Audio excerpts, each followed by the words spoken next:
Hello, everybody, and welcome back to the Influencer Insights. I guess it's a podcast, or it's getting to be at this point. Today, we have Samantha Wong on with us, and we're really glad to have her join us as she's a part of a number of Facebook groups in BC for models and photographers. And we're really glad to have her experience and her knowledge and some of her story getting shared today as we journey through a bit of a chat today. And I just wanted to introduce her to you. So it's Samantha, and it's Samantha. Yes. From beautiful British Columbia. Have to add it there. Sorry. I made the mistake. No, it's okay. No, because the thing is, like, I always say beautiful British Columbia. It is beautiful. Like, we have like the best landscape you can ever think of. Alberta's not as bad too, because they have like, the mountains, but it's a lot colder. I have never lived there before, but I've been there once upon a time. But I would say BC is like, I would be like a perfect blend of like your winter and your summer. You get the whole package. But so it kind of rains, like I would say a good chunk of the year, like probably 8 to 9 months of the year. And then you only have like probably spurts of like suns. Like, but other than that, I can't complain. I lived here most of my life. I used to live in Ontario, but that's a different story. But it's a different vibe. That's all I have to say. Absolutely. And you're in Coquitlam? Say that. No. I grew I up. was born and raised in Coquitlam, but I'm currently in South Surrey, which is near White Rock, and that's another plane of. It's very different. All I can say is like it has its pros and cons. Like I'm very more used to like the Tri-Cities in British Columbia. For those of you who are not in BC, it's basically the Tri-Cities. It's called Port Moody, Coquitlam, Port Coquitlam. It is a very great suburb. Like you are more into like a cohesive community, whereas like in South Surrey, it's not really that quite like of a community. Right. There's like a huge mix of like retired people as well as young families raising their kids. So there's nothing in between. Whereas if you go to like Port Moody, Port Coquitlam, or Coquitlam, there is a big blend of like people around my age, 30s. Yeah. There's like high schoolers and everything around. So yeah, it's a different vibe. Don't get me wrong. But yeah. Sure. No, that's good. Sometimes those smaller centers are the place to live. We live in a small town myself, and it's nice to go into the city, into the big scene, but then get back into where it's quieter is good too, right? So yeah. And you're currently working as a medical office assistant, right? Yeah, which I am going to be done for good at the end of August. The reason end of August is because my doctor is actually going on a maternity leave. So right now it's like I'm at a point where like the medical field is not for me anymore. It's just our system, politics, and everything else. It's just got to the point where like it is so messed up that I don't want to get involved. I'm already burnt out. It's like before the pandemic, I was burnt out. I really did not like my job. Yeah. And during the pandemic, I went to school for LPN, licensed practical nursing, for those of you who don't really know what that means. And then I was in school for almost a year and a half. I was supposed to graduate last year.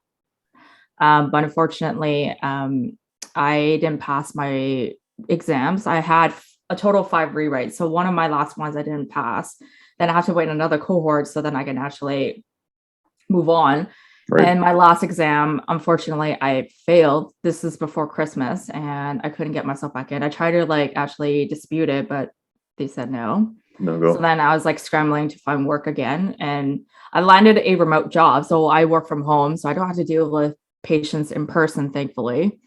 And then I think from March till now, I just got to the point where like I've noticed that there's a lot of things that's beyond my control, unfortunately. Yeah. And I would love to like help patients. That's my thing. I like to help people. I'm a very compassionate, caring person. Awesome. But unfortunately, with everything in the medical system, the staffing is like getting worse. There's not many people working in the medical field. Everyone's so burnt out. Yeah. And I'm like, what am I supposed to do? Like I had to explain to patients, like, I know a lot of patients are very eager to like get their exams done or like, get certain things to like get the ball going. But unfortunately, my hands are tied. There's only so much I can do. And like, there's minimum amount of like information I could tell patients. And when I told my patients that we're not taking any more patients after August, and I'm like, yeah, we're closing, and I felt so bad because there's a lot of people dealing with migraines, and then stroke, Parkinson's, a lot of stuff. And then, yeah, my doctor's taking a maternity leave. I'm sorry. Of course. Yep. COVID, hats off to anybody in the medical field, because that's the level of pressure and extreme. Like, I mean, there's always a certain level of things that are going on that are above and beyond everybody else in the medical field, but to take it one step further, that's pretty insane. So yeah, I don't blame you for thinking of a career shift there a little bit. That's good time to be looking forward to the next step there too. So yeah, so I think later on we'll talk about it, but right now I was like kind of looking into, I'm actually doing dog sitting. So basically trying to generate some income. And then I'm actually planning to go to school for pastry school, because I actually enjoy baking. So that's one of my things. Like that was like a therapy to me, and that was like my happy place. So even if I am baking, even if I do little mistakes here and there, like I still manage to be like, oh, it's not going to be too bad. Like, honestly, like I've learned that the hard way. I can kind of improvise on the spot. Like okay, so this is kind of random. Like, I actually made cheesecake, and I forgot to buy sour cream. And I was like, how the heck do I make sour cream? Like, what the heck? I'm not going to go back to like Save on Foods and go grab myself some sour cream. So like, what can I do? I was like, okay, so there's half and half cream. Okay. Add some lemon juice. Well, technically it would be better if it was heavy cream. So then the consistency would be a little bit thicker, but half and half kind of did its job. So yeah, like I said, I improvised on the spot, and I was like, that's pretty intense. That works. That works too. And I told some people about that, and they're like, yeah, that's actually what you do. If you have something acid with a very thick cream, or half and half, if you have that, that's fine. I looked it up too. I looked up on the web too. I was like, oh, that's how you make sour cream. Like, I knew how to make sour cream. I know it has to be an acid, but if you do it longer, you make mascarpone cheese. Oh. So you basically put it in a cheesecloth, have all the whey on the liquid. Yep. And then you have the solid. That's your mascarpone cheese. Okay. Yeah. I feel like I should have known that, but I definitely would never have thought of that especially in a moment of panic and I forgot something. So that's pretty impressive. So yeah. So that's why I was like, hey, I need to like think about what's my next step. And I was like, okay, well, I'm in the process of doing a side project for me. Yep. And then it's like, in the meantime, like I actually posted a profile of myself on Rover, and then I had a few people asking me to like, oh, could you dog sit? Sweet. And I realized I get paid more than I'm actually my current job. And I was like, what is going on here? This is fantastic. Sorry, humans. Yeah. I'd rather deal with the dog. Sorry. Yep. If you leave them locked in a trunk, they're happy to see you at the end, right? So patience, not so much. So no. Okay, so I think we should move on. We're getting a little bit sidetracked there. It's good. I like it. That's what this is all about. Okay, so when did you decide to kind of shift some gears? And because you did modeling as kind of like a part-time thing, it's been for you, right? So when did you get into that, and what kind of made the transition happen there? So this is actually pretty weird. I honestly don't remember why I got into modeling, but like I was actually asked for people, like they're like, oh, can we just like take a picture of you, because you're actually very photogenic. And I'm like, cool. Okay, I'll try it out. And then I asked some people on I think Model Mayhem. I started off on that, and then I asked some photographers if they could just do trade for print, because I'm just a beginner. I've had some good photographers. Then I didn't have any good photographers after my first one. I've had to deal with what was it, the acronym, like guys with camera. Oh yeah. Oh my god.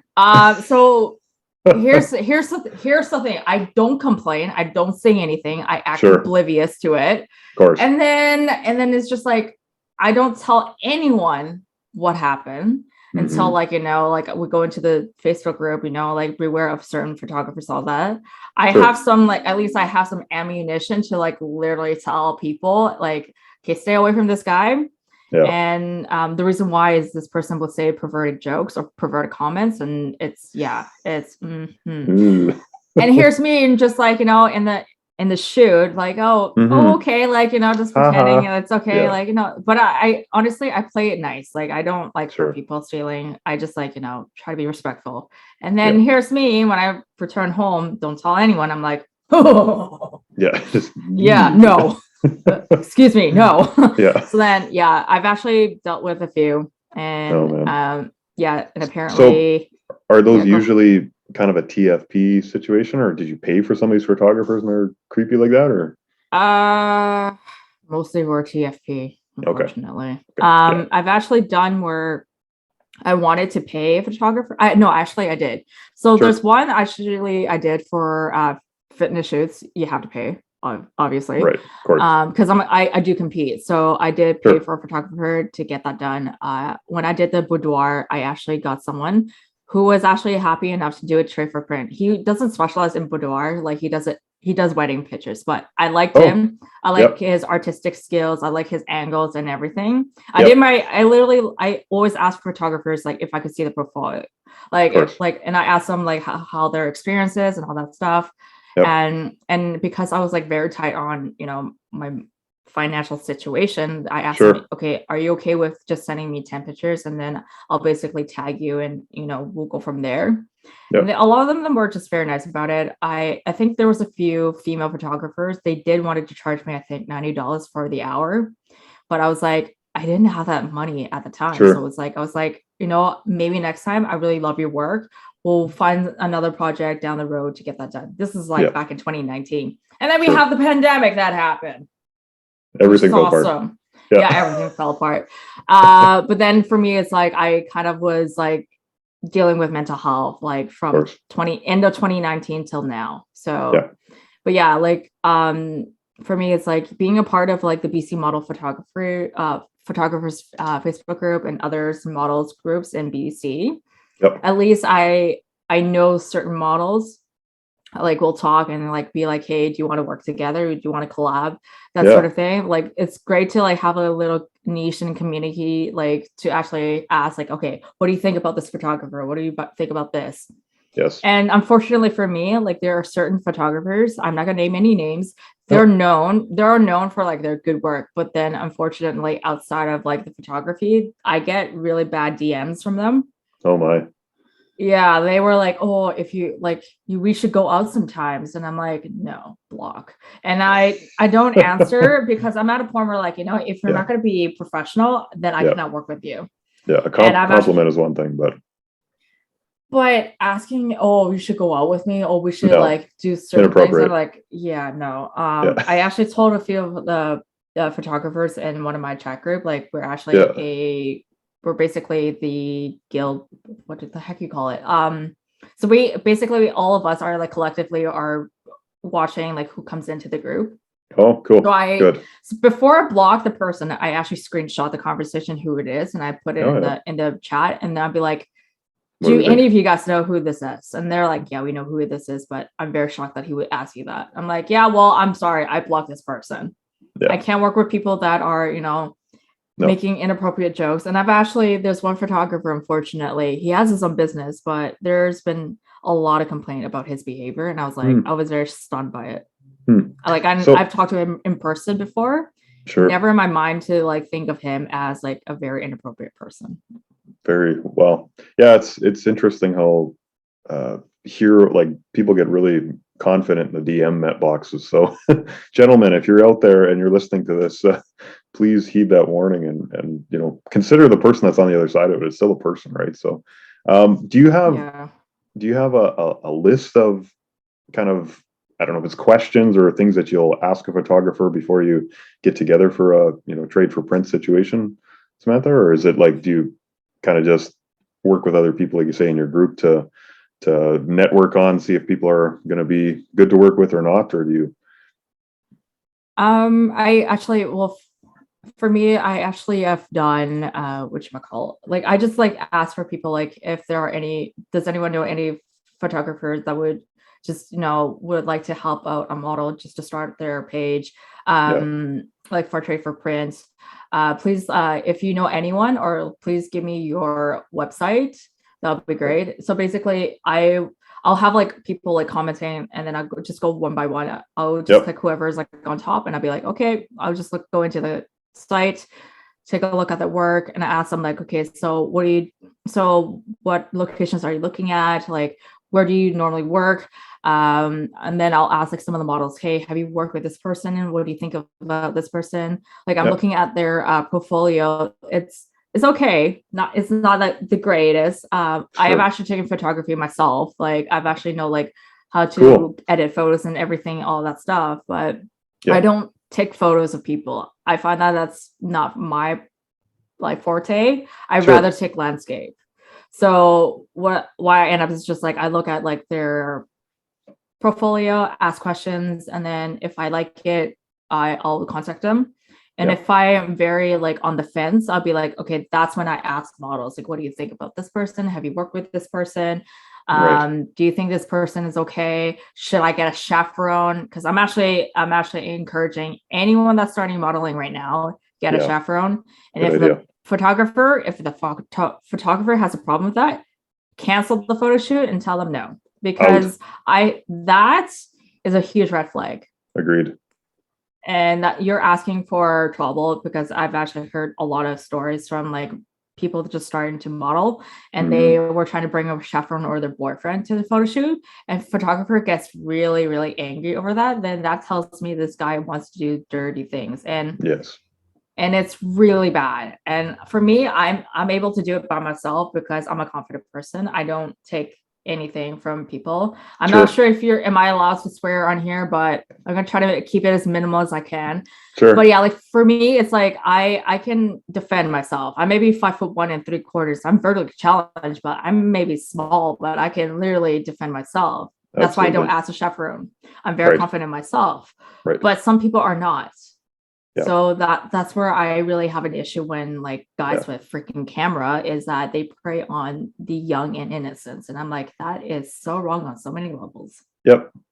If you're really doing this to make an impact and to create some art or whatever it is, right? Like, you shouldn't have any issue somebody else watching or being a part of it or whatever, right? Because it's as soon as you take it to a level that makes other people feel uncomfortable, you're doing the wrong thing. And just saying, as a photographer, you're not going to be very successful anyway, because word gets around pretty fast, especially with, you're posting on social media. You should know that everybody's going to spread the word right away. So yeah. Good point. Absolutely. So there is one photographer. I don't know if I should tell you the name, but I think it is, I think yeah, we'll talk about that afterwards. Like, everyone knows this guy is notorious of lying and exaggerating things, and this guy thinks he is the shiz. And when I heard the stories and everything, and I look at his work, I'm like, this is mediocre work. I'm sorry, like, you're a mediocre photographer. And the thing is, he's like, oh, I do like photography for fashion, all that stuff. I'm like, dude, right. No. Like, even the way I saw how he edited, it's not bad. It's not the greatest. Like, it's mediocre. Yeah. And then when I see his style of like taking shoots, and I'm like, dude, you are an amateur, bruh. You're not that you're not even that important, bruh. And apparently a friend of mine actually worked with him, and I was like, you're kidding. And he told me a lot of stuff about it. I'm like, dude, I could see his work. It's so mediocre. Like, it doesn't take a freaking genius to figure that out. I'm like, oh. Anyways, yes, I'll tell you who it is, but it's just this guy is just like, you need to stop. Yeah. Your ego is getting in the way of whatever you're trying to accomplish there anyway. So yeah. But I think that's a big part of it too. A lot of times people get really high on life, or they have one, even as a model or a photographer, whatever. If you have one success moment, sometimes you live in that success moment forever, but you don't realize that to get to the place you want to go up here, right above the water, it's a journey forward, right? You got to keep having successes, right? So if you're living off one, you're kind of beat. So yeah. So being in the industry a little bit yourself, because you've done this for it's close to a decade, right? Some shooting all the way through. No, I would say I started probably in 2005. Like I've had like some people like helping me with doing some portraits and stuff like Oh, okay. that. Okay, But so quite a while. it's like I said, like I'm a part-time person. I didn't really take it too personal, and I didn't really go as far as Yeah, like doing it like professionally. sure. But down the road, like I do want to do it professionally, and I really want to Cool. work with some of like really like models in BC. Like they actually are Yeah, professional models. So yeah, but right now I can't. I'm in the process of like, dealing with my own stuff. sure. I Of course. actually want to say something before we move on. Like Yeah, some things that we need to worry about is like, agency. Like I find that yes. agencies are a little bit of hit or miss because sometimes people ask like very personal questions. I find that if you're getting asked about like your finances or anything along with your address or something else, I that's Yeah, a red flag for me. And I'm just like, no, yes. you don't need to know my social insurance number. You don't need to know No. about like all the details of like what kind of bra size I wear. I mean, yeah, I mean, there's like that, the three numbers that you have to worry about. Like that's fine. Yeah, But like yeah, everything else, like what kind of color your undies are you wearing? I'm like, huh? You don't ask that. And also models too. There are yeah. some models are predators as well. Mm, And I'll tell you one of them afterwards because I actually was very uncomfortable with this person, and there's a lot of people were flagging him. no. There a lot of people were just like, this guy is just too much. And I'm Yeah. like, yeah, I know. I have There's to block him. I have to block him on everything, even my phone. And I was like, I should not give my number to this stupid idiot. Oh, this guy. Oh, nope. again, gentlemen, remember that you're dealing with people when you're looking at this kind of stuff, right? So, if you want to take it a professional, the only way you'll become a professional is to be a professional. So if you're not going to do that, Yeah, then it's like, go find something else to do. no, it's just one of those things. It's like, if you're going to be a professional person, act professional. Don't be a That's right. pig. Don't be a slob. Exactly. Yeah. That's where the dating app comes in. But modeling is not a dating industry. Okay. No, like I will Absolutely. tell you to piss off, bro. I Right did. now. And Yeah. Good. Good. How many have you, I guess, just to touch on the agency again, have you applied to a couple different agencies that were like this, or do you have an agency yourself right now, or? I don't. I just hear stories. Like I Okay. actually, that's the thing. I talk to models all the time because I was Mhm. actually was planning to get myself an agency, and they're like, Good. you just have to be careful. And I'm like, yeah. And then I see a lot of posts like people like posting in, I think we were photographers and models. Yeah. uh, I think it's closed now because some people were actually ratting people out, and I find that that is very absurd. I'm sorry. We're here trying to create a safe environment, That's right. but if Absolutely. you're going to do this behind people's back, you have no place in this industry. That's right. Honestly, it sounds like high school. Like, what the heck? Like, people should grow up. Nothing Honestly, revolves around you. Oh, I gosh. know, honestly, yeah. Yeah. World's a big place, and you're one small dot inside of it, right? So Yeah. cool. So I actually I've seen people like reading that, like the screenshotting their emails, they send it to the group, and I'm like, I even looked at it, I'm like, why is this person asking you these personal questions? Like, this Yeah, is what I don't understand. And that's a huge red flag. As long as you didn't give your information to this person, do not sign up, please.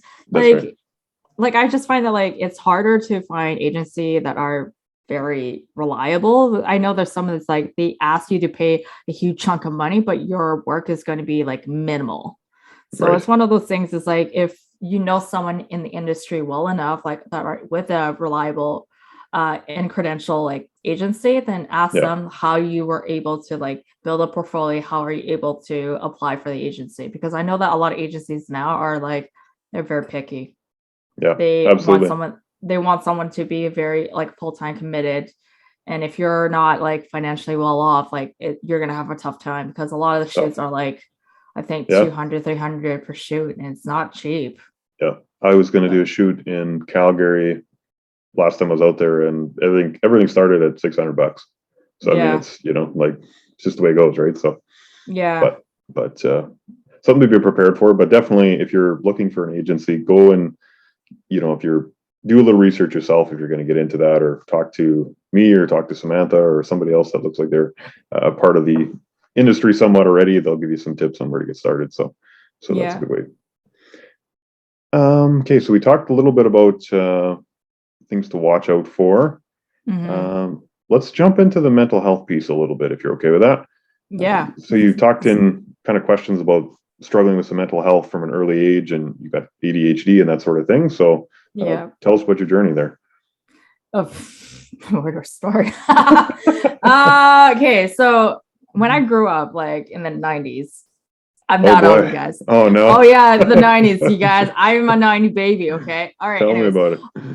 So I wasn't living in Ontario at the time. So this is where like ADHD was not a thing. ADD was not a thing. So I was in hospitals in and out because they never understood why my brain was like, or like when I was like learning things, I wasn't getting things. I had like a lot of energy. So my parents had issues trying to understand like, how do I raise this kid? And I'm like, I don't even know. Like, so it's like for me, I struggled a lot in school. Like my attention span is very minimal. I struggled with like comprehending things. Like I actually have dyslexia, by the way. Not a lot of people know. And I was explaining to a friend of mine yesterday, like I had dyslexia ever since I was a kid. Like ever since I was like reading word or even numbers, my letters would flip. And when it comes to spelling, especially in biology or even in the medical field, your spelling has to be correct. For me, on tests, I can't spell correctly. Like, even though I know what the word looks like, but somehow my brain is just like mixing the letters all the time. Right. And even if I slowly pronounce it or like try to spell it out, I either skip a letter or I add an additional letter. And so it's the same thing with my numbers as well. And it does affect me when it comes to like punching in people's like personal health numbers. So I have to be extremely careful. But yeah, like I've been dealing with my ADHD with no medications. I've just been sort of like giving myself like times where like, hey, I'm going to give myself 90 minutes to like do a task. And then I probably need 2 hours to just like do other things, decompress, and then do that 90 minutes again. Like I'm very different when it comes to that. Like, even when studying or even reading like small letters, I feel like my head is spinning because I find it's very small print just does not work well with me. Like my nursing textbook, I'm not even joking. It is so small. And I'm like, textbooks. And I'm like, how are you expecting me to read this? And then people are like, oh, why don't you get a magnifying glass? Like use your camera to get it bigger. I'm like, no, it's like the more I read smaller print, it makes my brain hurts. Like I literally lose interest. I don't want to read small fine prints. I'm sorry. Even though I can read it, but it's just like my brain just does not like it. I'm like, the struggle was hard, man. Like my nursing school was so intense. Like, oh my God. Like some days I just like, how the heck did I pass? I'm like, I don't even study. I just somehow made through. I just listen in lectures. I just like pay attention in lectures. But then people are like, oh, you have to refer to the textbook for like all the additional information. I'm like, oh, the reading is boring. God. So does that like, I mean, obviously you went through elementary and high school and stuff like that as well. Did that increase anxiety at times, or did you struggle with kind of the background and stuff besides just the schoolwork itself with your emotions and that sort of thing when you couldn't get reading was a challenge? And like my anxiety was always through the roof. I didn't even know I had anxiety since I was a kid. I didn't even know it was there. Like, but it was like hidden between like ADHD and depression because I would be at school upset and not knowing why. I think the older I got, I think in my mid-20s, that's when I was like, hey, I probably have anxiety ever since I was a kid. I never really realized it. But my depression came from actually at a very young age, probably at 3 years old, because the way, in an Asian household, we have parents, either they're the tiger mom or like the very mean dad. I got the mean dad. But unfortunately, long story short with that, my dad passed away, unfortunately, 4 years ago. Oh, sorry to hear that. Yeah, so I'm writing a book. So basically, I'm dealing with trauma counseling as well because I had to deal with a lot of my past trauma. I never realized how much like past trauma I had. It's no Mm, wonder like I am very anxious all the time. I have a lot of mhm. like built up anger towards certain people or certain things, and it makes a Sure, lot of sense. And I'm very defensive too. sure. So working on that and understanding and analyzing my dad, like, my dad was trying to teach me to be a better person and be prepared for the real world. But the Cool. way that he kind of taught me was not kind of addressed. It wasn't reciprocated. Like the way he Mhm, talked, it was not in a positive way. Even mhm. though he had the good heart for it, but Yeah, it wasn't presented that way. And it took me sure. like talking to a trauma counselor, understanding my past. And I was Yeah. like, okay, like my dad, like honestly, didn't treat my brother and I like as teenagers when he was actually like when he was staying at home working. Yeah. He treated my brother and I like adults. Mm, So the expectations to like mature in our I, teens, yeah, yeah. yeah, So people don't understand like why I was like very emotional all the time. I always cried at school, right. and people didn't understand what was happening. And Well, unfortunately, unfortunately, probably, go ahead. probably for yourself, you didn't even realize the pressure that you were feeling, right? You didn't understand the complexity of the emotions that were going through you because you had that pressure on you too, right? So, Yeah. yeah, And unfortunately, in middle school, because I came to school crying, like upset and very distraught, and yeah. my teacher was like, "What the heck happened?" And they're like, I had social service involved." Like when I was talking to a counselor, Mm. and they're like, my dad got mad Oh because man, social service got involved because in our culture is that we get a lot of like verbal, psychological, and emotional abuse. So right, in a way, it's considered tough love. Okay. right. But because I was such an like emotional person, very hypersensitive, so I never Sure. really quite got to understand my emotions. Add on Mm-hmm. top of like everything that was going on in my life, Mm-hmm. it really affected my self-esteem, my confidence, and everything about myself. Right. Of So because like I would come to school like looking petrified, like the counselor had to like get someone involved, unfortunately. course. And Was the right then thing to do, but it's tough. it was the right thing to do, but honestly, when I was growing up, I thought it was my fault. My dad was mad, like was getting mad at me for doing something, that was actually I felt unsafe. Right. I mean, the thing is, like being at home is feeling unsafe is not a good thing for a child to be raised because there's a lot of stuff like you don't realize until like whether it's in your 20s or your 30s where either you seek further guidance or Yep. further like therapy. Like it took me until my 30s to actually realize like there's a lot of things that my dad struggled with, but he Mm-hmm. projected. It's the same thing with my mom. I'm not getting along with her, unfortunately, but that's a different Mm. story. But for me, it's like this year, I've just been focusing on my mental health. Like, if I'm not Yeah. going to work on myself, if I can't really resolve all my underlying issues and I can't move on with my life, who's going to do it for me? No That's one. right. Yep. You have to do the work. Yep. That's why it's like, for me, it's like I'm taking the time this year to like focus on myself to like heal because if Good. I don't heal, That's like right. everything is going to compile and it's going to get worse before it gets better. So Yep. I I think down the road, I think I didn't see a trauma counselor until last year. This is where the turning point of my life. So in April of 2019, there was like that, no, not 2019, 2021, sorry. So Sure. there was like that Asian hate period that's been happening in Okay. the news. Yeah. So I watched the news, global news, and then the day before my incident happened. So I was like, if I ever saw someone like, being pushed or whatever, of course I'm gonna mouth them off. Okay. I've got pretty words to mouth you off. So the day before I saw that, and I was like, you know what, that really irks me because there's a Yeah. lot of seniors are being targeted for no apparent reason. Like, why That's are we right. targeting senior people? Yeah. And they're not necessarily the same color as you are. That makes Sure. no sense. So I was like really baffled. But then the next day, I was going to school to labs, and I Yeah. was wearing full scrubs, and I was carrying probably 4 to 5 pounds backpack. Oh man. Here's where I don't understand this Asian lady. So I saw her, she wasn't wearing her mask properly. Everyone's doing it. you have to comply. So I was like, hey, I'm wearing my mask properly. I don't want to bother people. She sat next to me with her mask like down on her chin, talking on the phone. And I shook my head at her because, like, dude, cover your goddamn mouth, okay? Like, I don't want anyone to, like, I don't want to deal with this.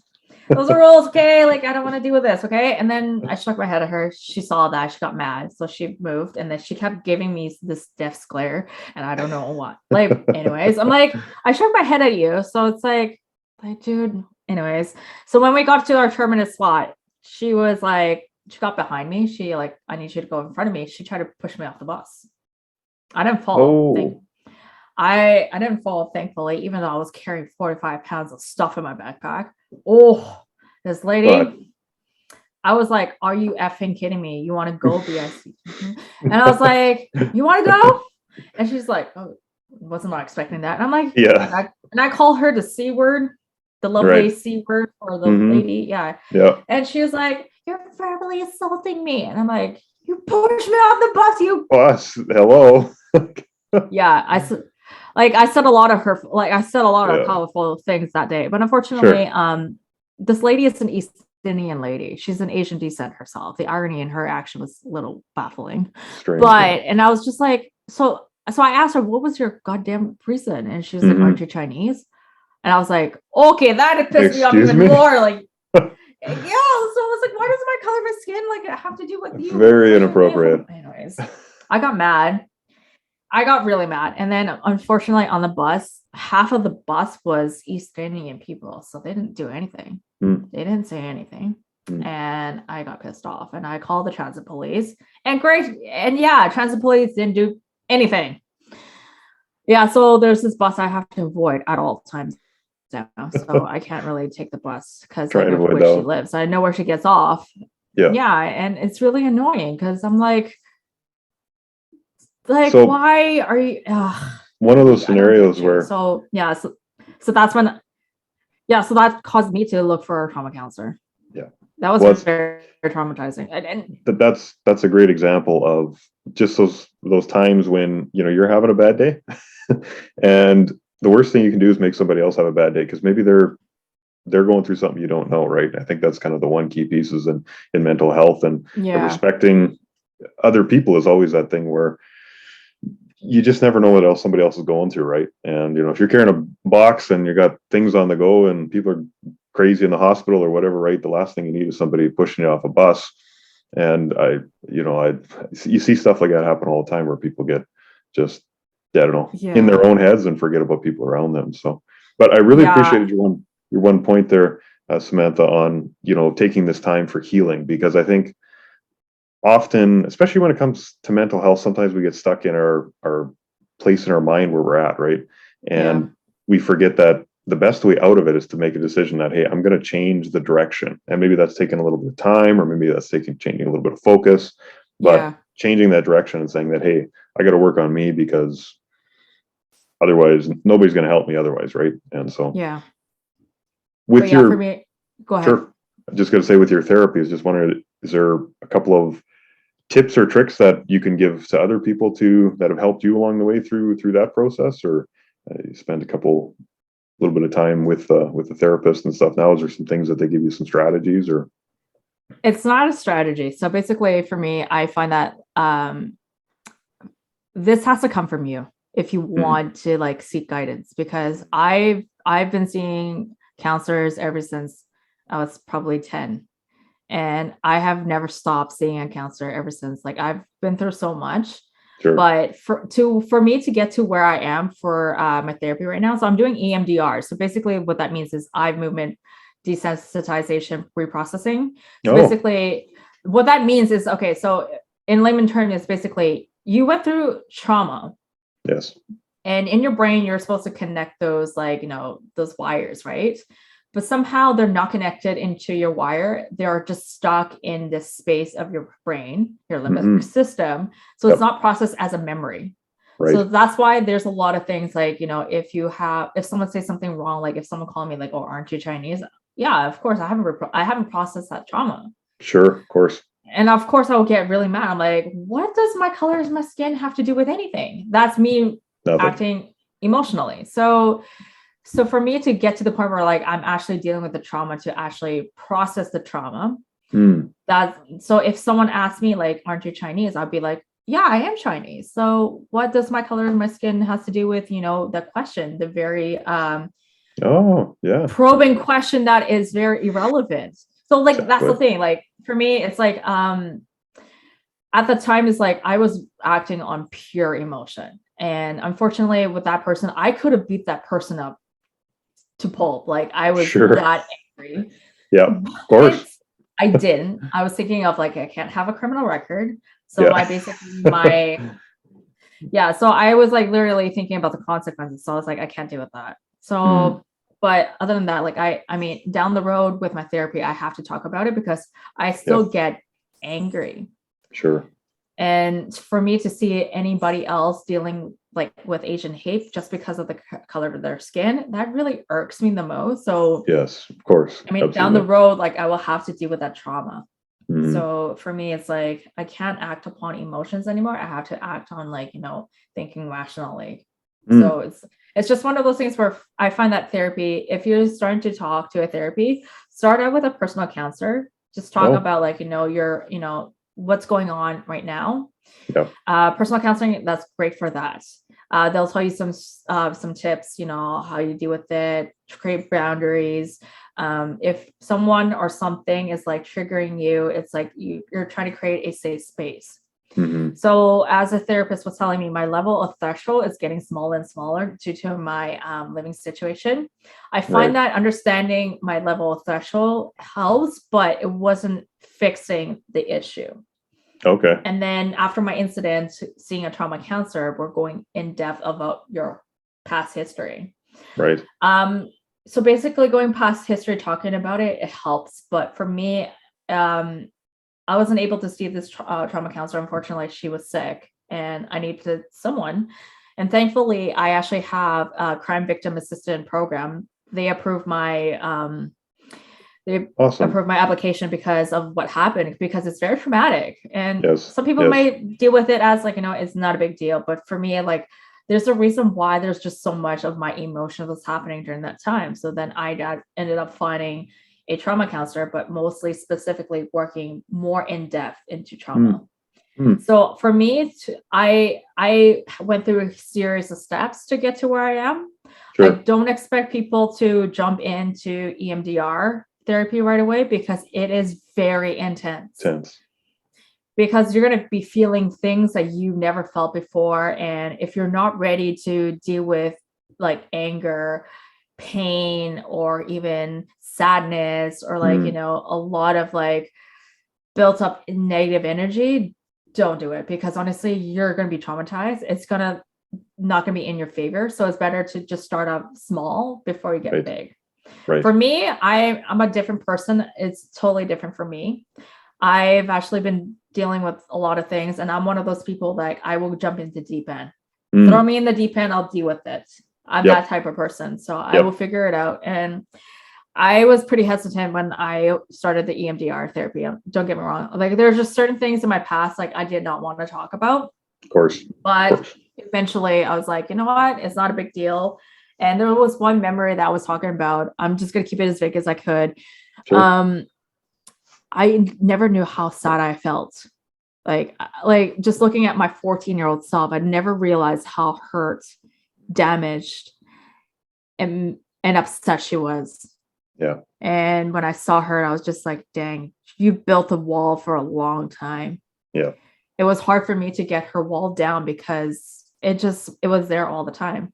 Mm, And as time goes by, when we're doing with the therapy, it was just like her wall just slowly crumbled down mm, because she realized that because I was there, I yeah. wasn't leaving her, even though she was telling me to like go away, like this is too much. All I feel is sadness. I was like, no, I'm here. I'm staying with you. You're part of me and I'm part of you. Right. So if you can deal with this trauma right now and be with me and see that I actually am very thankful to be here. Mm, Yeah, it took 2 sessions for her to actually kind of integrate with me. So for me to talk wow. about my memory, it was basically I don't have emotional connection with it. I can talk about it in a way that like, it doesn't really affect me as much. I mean, I may feel about this person that I don't trust him anymore, but at the same time, it's Sure. like I moved on. Like the emotion's not there anymore. That's right. They no longer have control over you, right, anymore. Exactly. Yeah.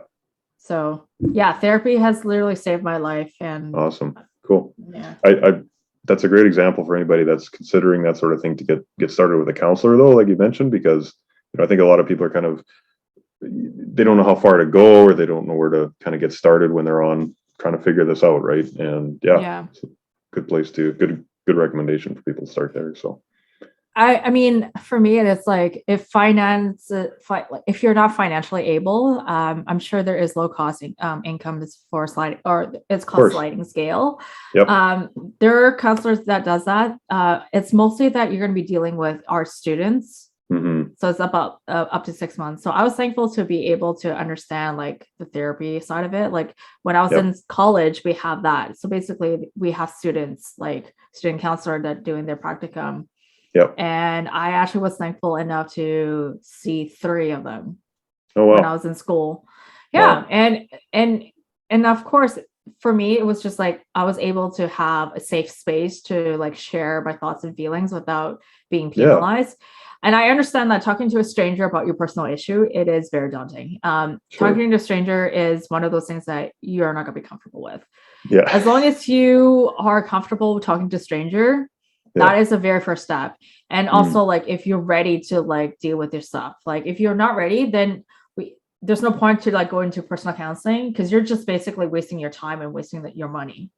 Right. So until you're absolutely ready, I would suggest like, hey, try to go online, look for like psychologists or even counselors, and Yep. ask them if they do a sliding scale. If you're not financially able, a lot of them will do a sliding scale, some of them won't. And I've seen like their sessions are 130 to 150 bucks an hour a session. It's not cheap. Mm-hmm. But I know some places if they have students, it's like I would say 30 to 50 bucks a session, which is not too bad. Reasonable. Yeah. It's reasonable. My personal counselor was 70 bucks. She dropped it down like more than half price. And I was like, thanks. Yeah. But yeah, there are some places like, they're able to help you. And Yeah. as long as you're willing to put in the work and you are ready, Yeah. then you're good to go. Awesome. No, that's so cool.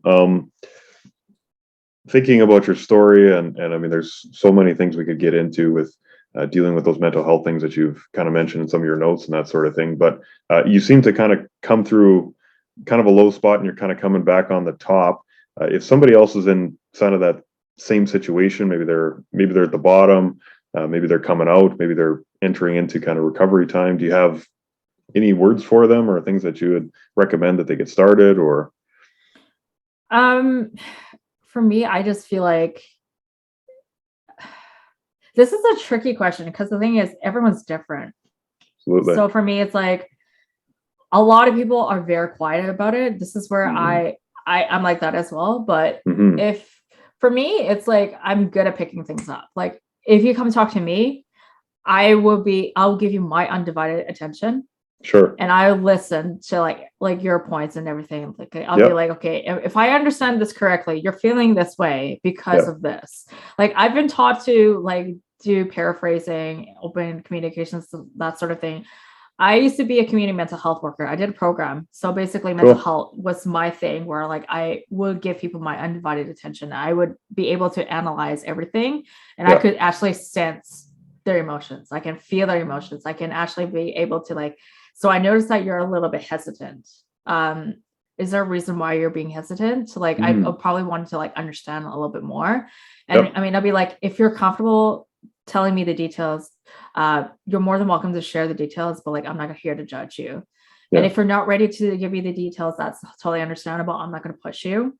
But if there's something that you would like me to do, I'll do it for you. Like if you need some comfort, or like if you need a shoulder to cry on, I'm available. I always tell my friends, like even on my social media, I'll be like, if anyone's dealing with some hardship, please give me a call, message me, and I will give you my undivided attention. And a lot of them appreciate that. And a lot of people were like never realized like how much I've been through, and I'm able to like be that compassionate for them. And that's the reason why I was going to school for nursing because I have that much compassion. That's why I have that much like patience with people. Like I'm there to listen. I'm there to provide, guidance. But with things art, it's just like I can do this on my own time. I don't need to be a medical professional to do this. But at the same time, it's like I see a lot of people that are hurting. Yes. And it sucks that there's only so much that you can really do.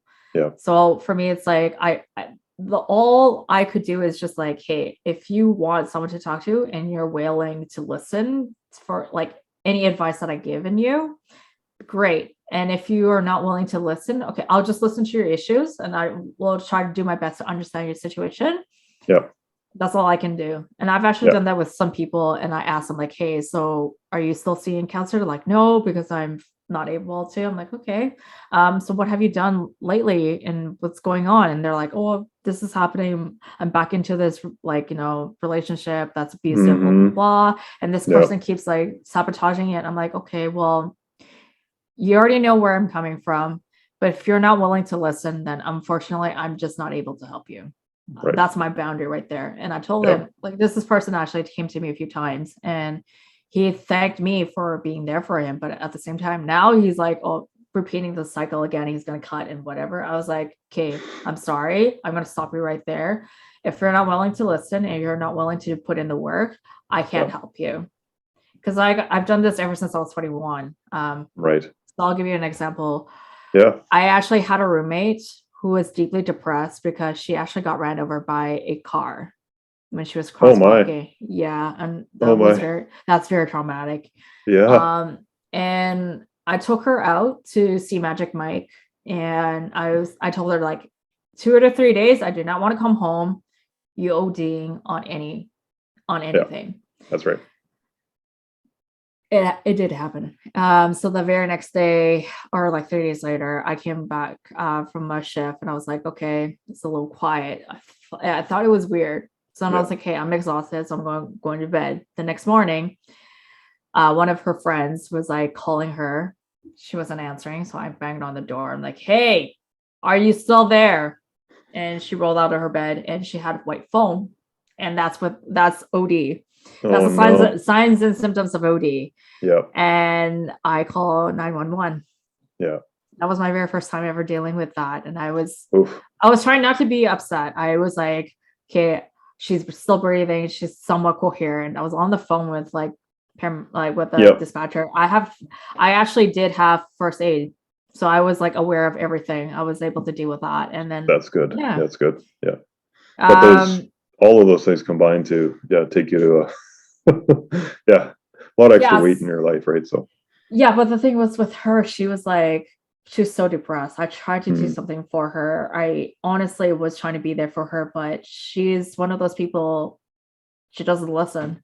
And I learned that the hard way is that sometimes when people are not ready to listen, you can't force anything for them. Yeah. It is tough, but I got to the point where like I only have such a small patience for them. I mean, as much as I want to care, but I'm trying to protect myself because like I said, like my level of threshold is very small. So for me, it's like, I don't want to get emotionally invested in that. So I create boundaries. I don't really necessarily talk to her as much because she's gone through so much. She can be very intense. So that's why it's like, I kind of keep this huge space where like, she's following me on Instagram. Yeah, she's friends with me on Facebook, but I don't necessarily talk to her because I know that she can be like, she will drag you down with her. And I'm like, I'm not into this. Sorry. No, thanks. Yeah. But she actually told me she's ending up being a counselor. And I'm actually very happy for her. Good for her. She was like, she actually thanked me. Yeah. It was because I was there for her when she needed it. And she might have been very intense, but like she appreciated all the stuff that I did for her. Yeah. So I was like, okay, at least some people will find some good in what I did. I mean, I'm not taking brownie points, but anything. Every time when like I said, like every time when someone like talk to me, I try to give them my undivided attention. And sometimes I'd be like, hey, it sounds like this is happening.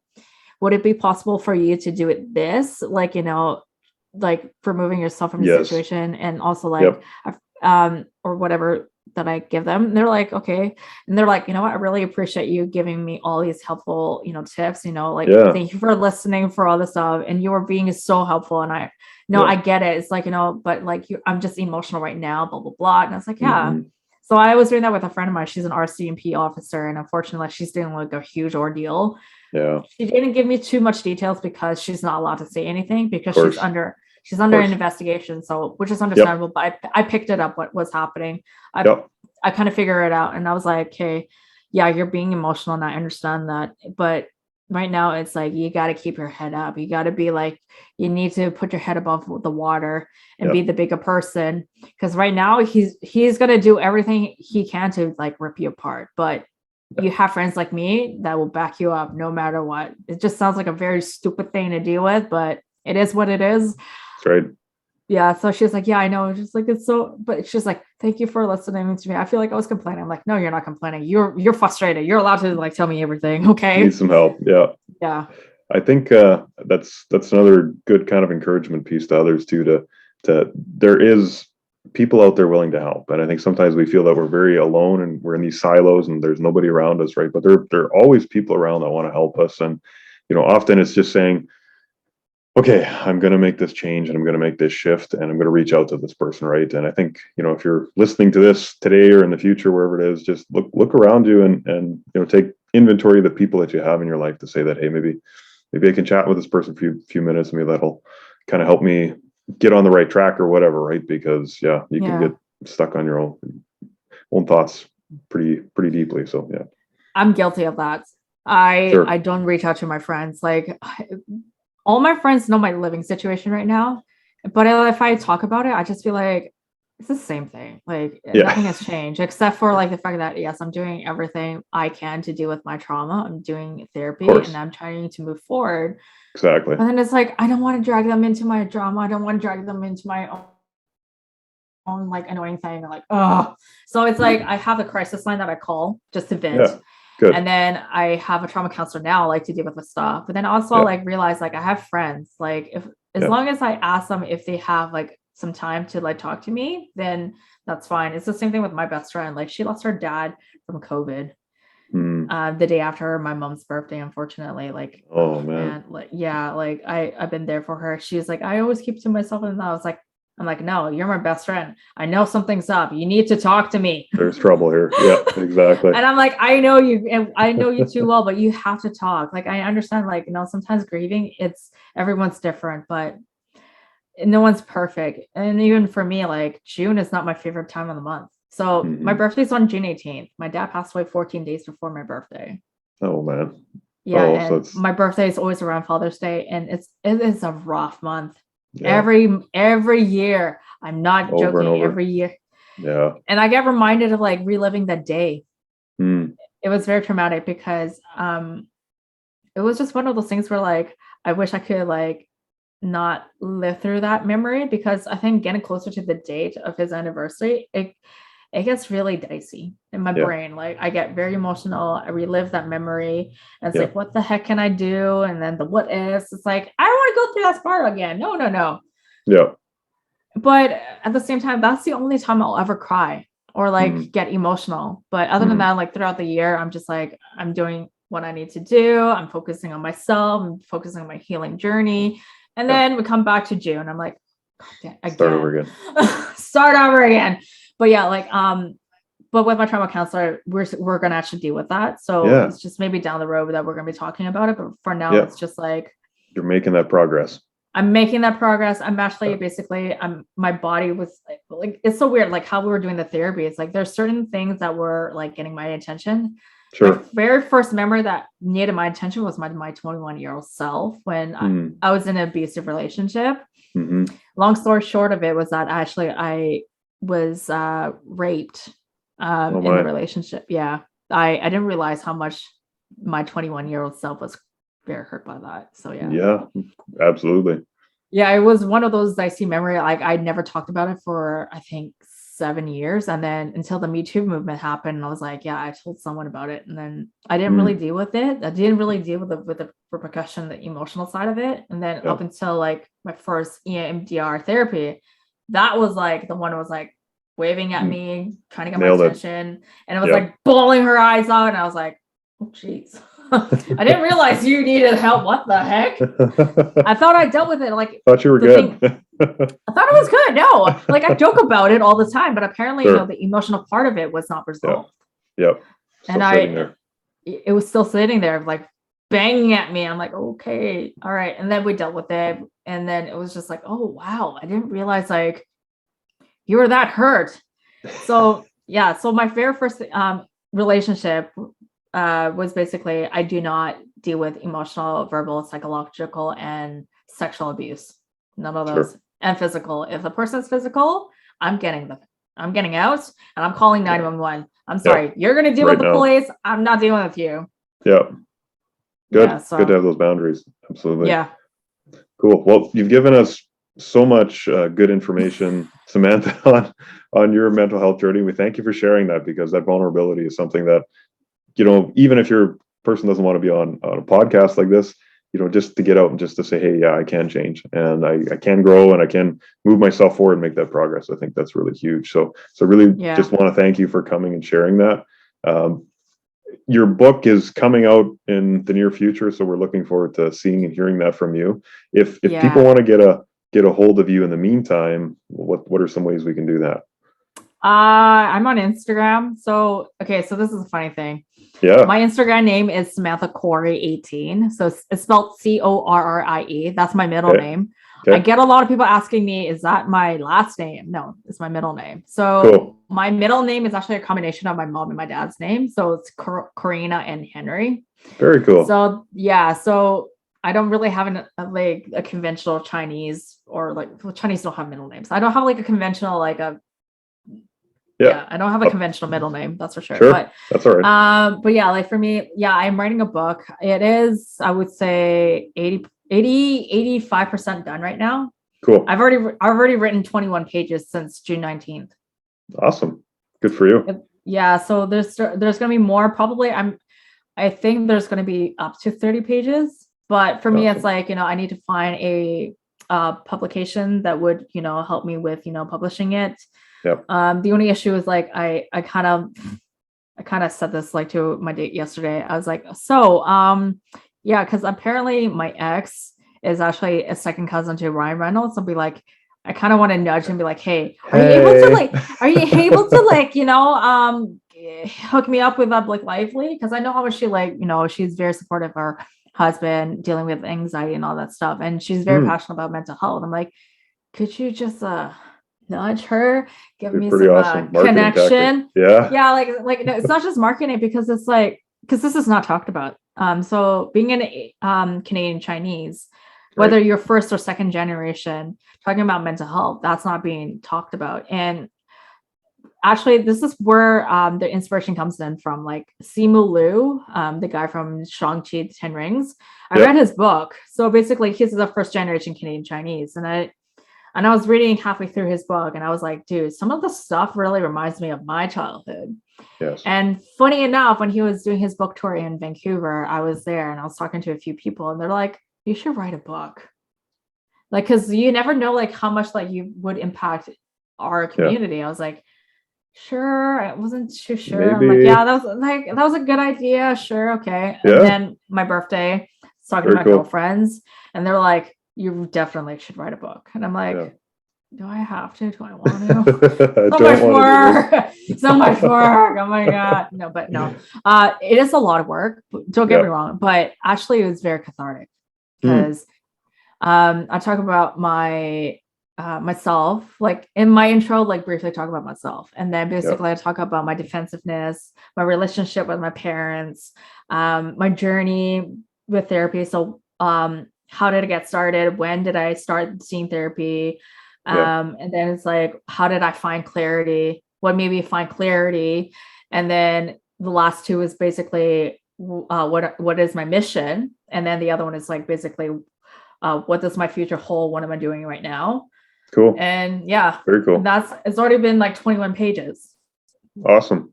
And I'm like, oh geez, I think there's going to be more to tell. It might be more than 30 pages. Yeah. And though I would say it probably will be about 30 pages, and apparently 30 pages is about 20,000, maybe 25,000 words. Sounds about right. I'm like, I'm already like up in the 15,000 already. Jesus Christ. Like, that was a lot of typing. Oh my God. Yeah, but no, like for me, it's like, I don't mind it. I say that I'm just complaining right now, but I'm like, I'm enjoying the process because it helps Awesome. me understand a lot about Yes. myself and a lot about my relationship with my parents and the things that I was dealing with, you know, how I saw the issue then versus how I see the situation now, because Mm, it's so different. The way I looked at my past self, like, I wish I could have done this. I wish I could have done that. Like, even for me, when I was saying, like, one part of my book saying that, like, if I could tell my 21-year-old self, I'll beg her to not to leave the house yeah. because she doesn't know like what she was signing up with her Yeah. ex. Like, Right. yeah, and I could actually talk about like that. Could actually talk about that memory without feeling the emotions, because I think at the time before processing that memory, I was like very emotional because I would remember like the feeling that I was feeling, very defeated, very Hmm. taken advantage of, and I was just like, yeah, like I remember like I was screaming, crying, and I was like getting emotional, like typing it out, and I was like, no, I can't even do that. I can't even talk about it Yeah. until like after I dealt with it and I was Yeah. able to process all the emotion. I was like, type it all down and Get all it all in the details, words. in details, and then I That's was like, awesome. oh, go figures. But like, yeah, that's the thing. Yes. Like, I find that this therapy has helped me so much, and I was able to find more clarity in so many things in my life, and especially with my Awesome. dad's lessons and stuff like Yeah. that. Yeah. But I never said that my dad was an a-hole. I mean, Hmm. I would say that my old self would say like he was an asshole. He Yeah. was. But I think he had a different way of showing his love. So now Hmm. it's like I have more appreciation of his lessons, philosophy, all that stuff. And I was like, yeah, I never said anything bad about my dad. My mom, on the other hand, is like, she's very complex. But all I said was like, I don't recognize this person if standing in front of me. Like, Right. Right. and I understand that she lost her husband. Everyone deal with Yeah. grief differently, and sometimes we lose ourselves, and it takes about until like, you know, you hit a breaking point or to your lowest point in life, Yes. Yeah. and that's when you deal with, you know, your Turn underlying around. issues. I've tried to talk to her about that, but she clearly doesn't want to see it, doesn't want to hear it. I'm like, okay, fine, then I'm removing myself from it. Sorry. Like, if you're Yeah. not gonna see the way I see things and you're still like pointing the blame at me, then Is what it is. Yeah. it is what Well, it is. again, thank you so much for sharing your story, Samantha. Yeah, and we're maybe down the road here when closer to a book launch or something like that, we can have you back on and talk a little bit more about this kind of stuff because the world needs a lot of help. And Yeah. being somebody that wants to be there for others, I don't think there's a greater gift you could give to the world. So Yeah. thank you for now. And we'll follow you on Instagram and watch your modeling career as well as you create more and build and see that progress go forward. So thank you Yeah, for being on. for sure. Not a problem. Right on. Okay. Take care.